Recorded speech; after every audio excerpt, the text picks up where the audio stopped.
مصطفیٰ عطاری ہیں، وہ رات کے حوالے سے سوال کر رہے ہیں کہ رات کو ناخن کاٹنا کیسا ہے، اور اسی طرح بعض لوگوں میں مشہور ہوتا ہے کہ رات کو گھر میں جھاڑو نہیں دینی چاہیے، تو ان دو سوالوں کے بارے میں کچھ رہنمائی کریں۔ رات کو ناخن کاٹنا بھی جائز ہے، رات کو گھر میں صفائی کرنا بھی جائز ہے۔ صرف صفائی کے حوالے سے بعض علماء نے یہ لکھا ہے کہ رات کو گھر میں جھاڑو پھیرنا جو ہے، صفائی کرنا نہیں، جھاڑو پھیرنا، جھاڑو پھیرنا اور چیز ہے، صفائی کرنا اور چیز ہے۔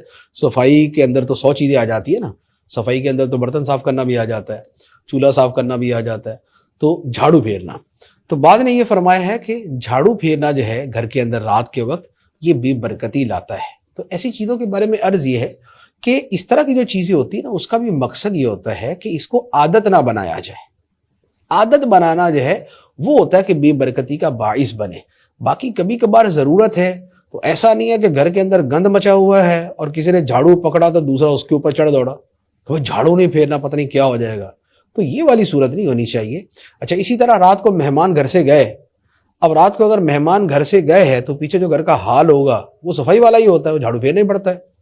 اسی طریقے سے رات کو بیٹھ کے چلغودے کھائے یا جب پستہ کھایا یا مونگ پھلی کھائی، تو اب اس کے چھلکے بکھرے ہوئے، اب جھاڑو نہ پھیرے، اس کو دیکھ دیکھ کے دل اڑاتے رہے اپنا، تو وہ جھاڑو پھیر دیں اس کا۔